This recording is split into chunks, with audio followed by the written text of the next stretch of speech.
So in terms of resisting burnout, what I believe is if we can keep each other ethical, we can stay alive in the work. And when I talk about sustainability, nobody that I supervise tells me that their goal is to not burn out.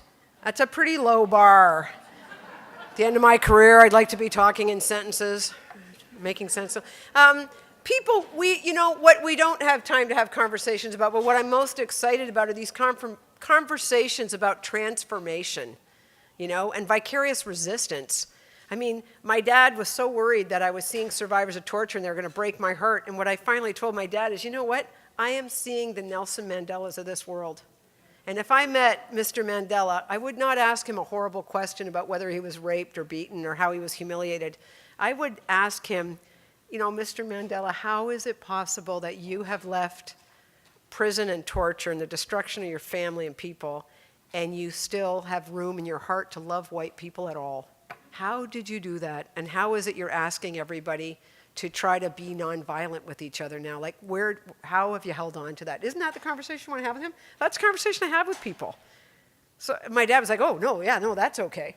I said, that's what I do. I've had decades of conversations with the most amazing people telling me stories that you would make movies of, right? I don't have a brain full of rape and torture. I have a brain full of stories of resistance. And that's part of the reason also that I haven't burned out. But the other thing is, working with survivors of torture and refugees in particular absolutely transformed my life and my practice. I would not be the therapist I am in any domain of practice if it wasn't for the survivors of torture that I saw at VAST.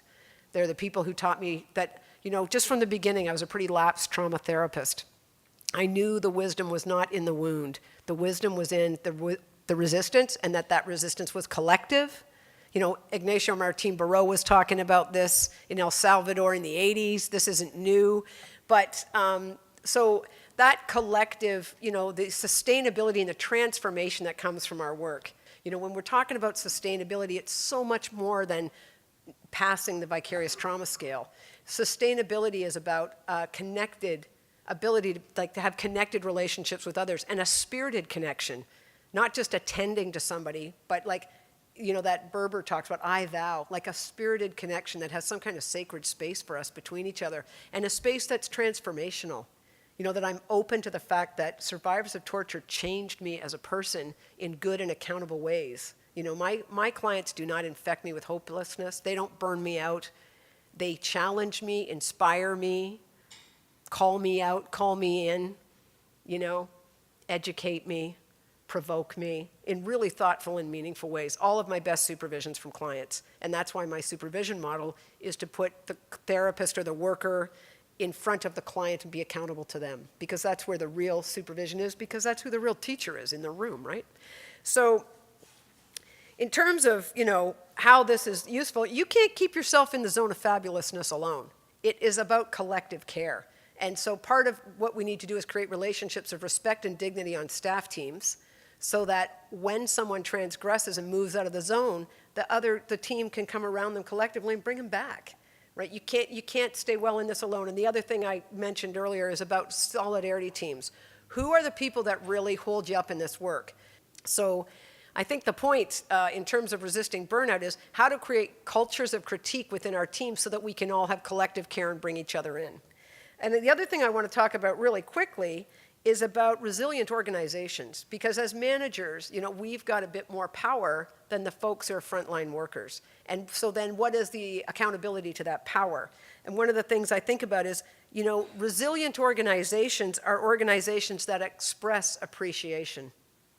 So many workers tell me they hear so little from management or from workers. If you screw up at work, people are going to notice and a meeting's going to get called, right? But nobody's saying, oh my God, Susie did the most amazing thing. No, drop what you're doing, get in this office. Everybody come to the second floor. There's had this amazing breakthrough with a client. It was just fabulous. We're all in tears. Get in here.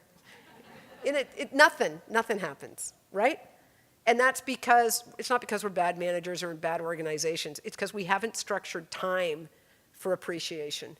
And it's an ethical obligation to have collective care for each other. We can't leave it for our clients to be the people that appreciate us. They're busy in their own lives. It's our ethical obligation to do that with each other. The other thing is practicing gratitude. And James Kelly, who's the executive director at Peak House, talks about a spirit of generosity. A spirit of generosity, which is totally in the zone of fabulousness. How do we be generous with each other? How do we give away our work and not put our names on it? How do we not get our ego tied with some stuff? You know, as activists say, it's amazing what you can get done if you don't care who gets the credit, right? The other thing is about celebrating successes and small changes. Don't wait for the big stuff. Winning, like somebody got their status. You know, somebody got their Canadian citizenship. Okay, have a cake. But you know what? There's all small pieces along the way. We have to have a finely attuned sense of resistance and looking for points of resistance so that we're not in the battle of winners and losers, because we're going to be losers in that battle because we're up against oppression, right? So what we need to have is a finely attuned sense of this is something fabulous that's happened. How do we make this bigger? The other thing is we need to measure the immeasurables. And I feel really strongly about this. The stuff we measure, it doesn't float my boat, man. When I ask you, like, what's at the heart of your work? And the heart of my work is when we hit the measurable outcomes. You know, as soon as we get over that pivotal point, and I know we're statistically valid, I just like, better than a beer. You know, like that. No one tells me this. So we need to measure the immeasurables. You know, what you're doing that it doesn't get paid attention to because either we don't know how to measure it or it's not the stuff we're doing dignity with people, structuring safety with people, people being witnessed and feeling human, humanizing people, kindness. So we need to pay attention to the stuff that doesn't get measured, while ethically we're required to do everything we need to do to keep our contracts and to show that we're accountable. So all of those things have to continue, so we have to do that. That's not a bad idea, but it's not enough of an idea. We also have to measure the immeasurables. And we also need to be responsive. We have to be responsive as agencies. And we have to be able to recreate ourselves. That's the zone of fabulousness. When you get creative is when you're ethical and you're messy and you're collaborative, right? That's when the most creative stuff comes forward. But one of the things that was said at Gutra Sum that really amazed me, you know, just because it was so heartbreaking, and so tough.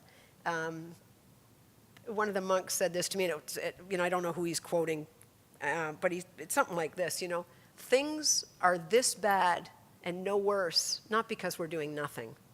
Things are this bad and no worse because we're doing absolutely everything we can that things don't get worse.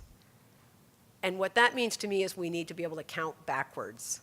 We have to pay attention to the immeasurables, the things that don't happen because of the work that we do. The person who doesn't try to commit suicide because they're connected with a worker. That doesn't get counted. That's the stuff that matters, right? I just wanted to round out by just kind of quickly saying I think we want to be really careful about talking about ourselves or any other workers as burned out. And I think we want to think about the real problems as not, you know, people burning out, but the social contexts that make it just impossible for us to give people what it is that they need. That's the thing that's causing the trouble. Because how you see the problem really influences how you would respond to it. So if the problem is that workers are traumatized, you're going to, you know, diagnose them with more self-care, right? But if the problem is that we're in structures that are flawed, you know, in systems that aren't working with people who have really been oppressed, then the answer is social justice, and that's a massive project, right? But the answer is how do we stay with each other together as we move towards that and name the realities, because that's what's sane-making. And I just wanted to end by, you know, because I'm a good Catholic girl, I thought I'd read from the Talmud. Do not be daunted by the enormity of the world's grief. Do justly now.